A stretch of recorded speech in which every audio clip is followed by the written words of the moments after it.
अब जो तवांग के आम लोग हैं वो भी अपनी देश की सुरक्षा में तैनात हैं और लगातार मुस्तैदी से सेना की भी मदद कर रहे हैं। देखिए, ग्राउंड जीरो से तवांग से हमारे सहयोगी गौरव अग्रवाल हमारे साथ जुड़ गए हैं, सीधे उनका रुख करेंगे। लद्दाख में गौरव, सेना की चौकसी तो बढ़ गई है, लेकिन जो आम लोग हैं वो भी अब सेना की मदद कर रहे हैं। किस तरीके के वहां पर हालात हैं? जो आम लोग हैं लद्दाख के, उनसे आपने बातचीत की, उनका क्या कहना है, कैसे वो मदद कर रहे हैं भारतीय सेना की?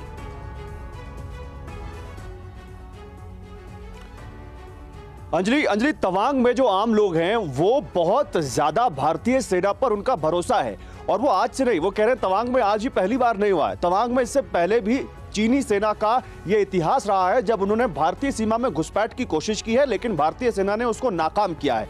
इसलिए ये पहली बार नहीं हुआ है और आम लोगों का पूरा भरोसा है भारत की सेना पर, और वो पूरा अपना जैसा काम दिनचर्या उनकी है वैसे कर रहे हैं। हालांकि थोड़े से रिस्ट्रिक्शन। अचार सिर्फ खाने के लिए ही नहीं है, कमाने के लिए भी है। ये अचार के बिजनेस करके महीने के 5 लाख कमा रहे हैं। आपको भी ये करना है तो फ्रीडम ऐप को अभी डाउनलोड कीजिए। जिनके बारे में मैं लगातार बता रहा हूं, और इससे कहीं ना कहीं उनके ऊपर फर्क पड़ा है, क्योंकि बुमला बॉर्डर के पास जो टूरिस्ट एरियाज हैं, जो एक हॉली वाटर जहां पर टूरिस्ट जाते हैं, जो श्रद्धा का केंद्र है, वहां तक नहीं जा पा रहे हैं क्योंकि बुमला बॉर्डर के पास पड़ता है, इसलिए उन पर थोड़ा फर्क है। लेकिन वो इससे बिल्कुल चिंतित नहीं है। वो जानते हैं कि भारतीय सेना जल्द ही उसको खोलेगी और स्थिति नॉर्मल होगी, और भारत की सेना की चौकसी यहां पर है।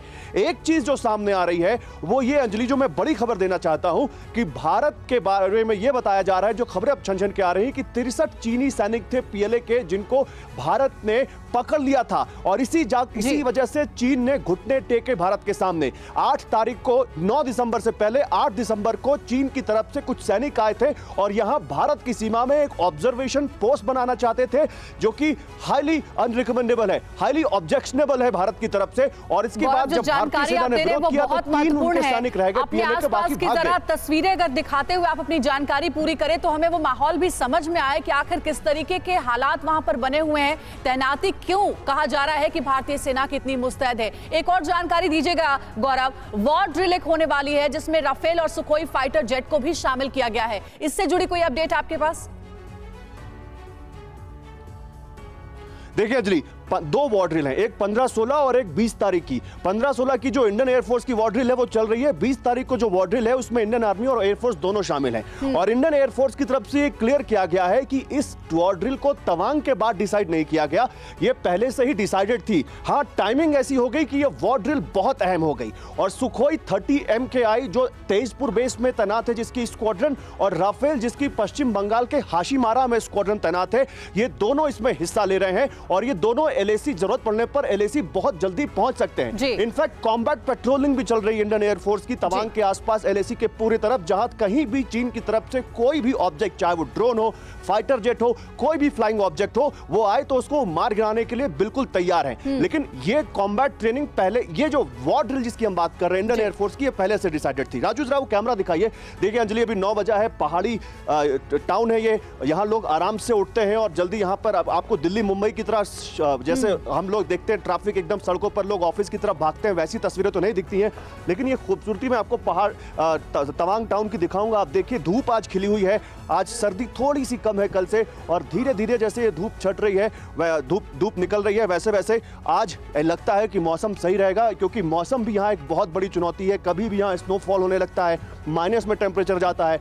कल रात यहाँ पर माइनस में टेम्परेचर था, अभी भी 3-4 डिग्री के आसपास टेम्परेचर है यहाँ पर। और हम अभी, क्योंकि अब दिन खुला है और हम अपने दर्शकों के लिए जैसे लगातार ग्राउंड से रिपोर्ट्स ला रहे हैं, कुछ एक्सक्लूसिव रिपोर्ट्स और आज हम लेकर आएंगे जो हमने अपने दर्शकों के लिए ठानी हुई है, और बहुत जल्द आपके जरिए उन तक पहुंचाएंगे। लेकिन यहां पर एक बात जरूर है, तवांग में सिक्योरिटी बहुत टाइट है, जो सिविलियंस हैं उनका सेना पर भरोसा बहुत कायम है, और इंडियन एयरफोर्स की जो वॉर एक्सरसाइज जो आप बता रही हैं, जो एक्सरसाइज है, वो एक बहुत बड़ा मैसेज है, लाउड एंड क्लियर मैसेज है चीन को कि भारत की सेना तैयार है। मैं जो आपको बता रहा था, 63 सैनिक पीएलए के भारतीय सैनिकों ने पकड़ लिए थे, और इसीलिए फ्लैग मीटिंग के लिए चीन को आना पड़ा, घुटने टेकने पड़े, क्योंकि भारतीय सेना को यह मालूम था कि जब वो 3 PLA के सैनिकों को पकड़ लेंगे तो उधर से वो आएंगे, और इसीलिए भारत की सेना बिल्कुल तैयार थी। ये बहुत अहम जानकारी है। भारत ने एक हिसाब से चाइना की जो आप लगातार तैयारी और तैनाती की बात कर रहे हैं, और अब तैनाती के बारे में बताना जरूरी है दर्शकों को कि आखिर किस एयरबेस पर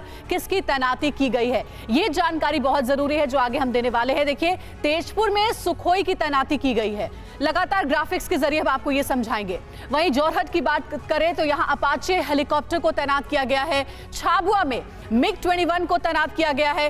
कलाई कुंडा में MiG-27 को तैनात किया गया है। तो देखिए किस एयरबेस पर किसकी तैनाती है ये हम आपको लगातार बता रहे हैं। राफेल की तैनाती हाशिमारा में की गई है, तो वही MiG-21 की तैनाती छाबुआ में की गई है। कलाई कुंडा में भी MiG-27 की तैनाती की गई है, और सुखोई की तैनाती की गई है तेजपुर में। यह है भारतीय सेना की तैयारी।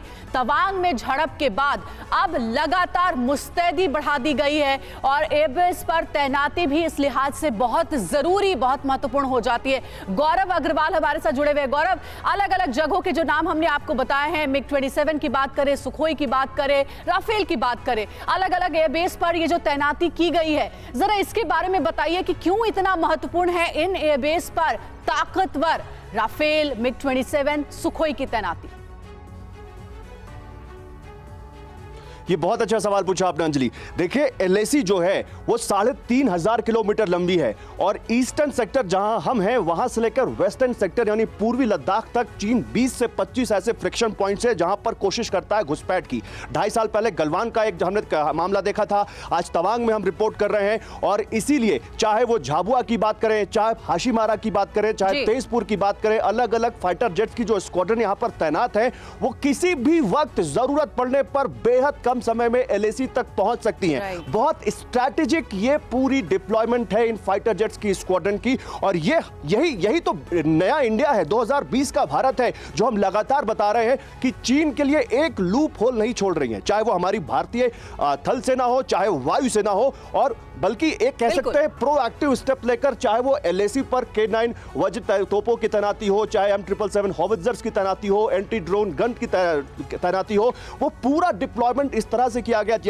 या जिन फाइटर जेट्स की आप बात कर रही हैं कि जरूरत पड़े तो बेहद कम समय में न केवल रिएक्ट किया जा सके बल्कि जवाब दिया जा सके चीन को उसकी कारगुजारियों के लिए। बिल्कुल गौरव, आप ठीक कह रहे हैं। 2022 का ये शक्तिशाली भारत है जो कि हर मोर्चे पर तैनात है, और भारतीय सेना मुस्तैदी बढ़ा चुकी है सीमा पार, खास करके इलाकों पर जहां से हर बार ड्रैगन की घुसपैठ की कोशिश रहती है और ड्रैगन की साजिश रहती है कि किसी न किसी तरीके से भारतीय सेना को, भारतीय पोस्ट को नुकसान पहुंचाया जा सके। बहुत शुक्रिया गौरव हमारे साथ जुड़ने के लिए। आगे भी आपसे बात करेंगे और जानकारी लेंगे। अचार सिर्फ खाने के लिए ही नहीं है, कमाने के लिए भी है। ये अचार के बिजनेस करके महीने के 5 लाख कमा रहे हैं। आपको भी ये करना है तो फ्रीडम ऐप को अभी डाउनलोड कीजिए।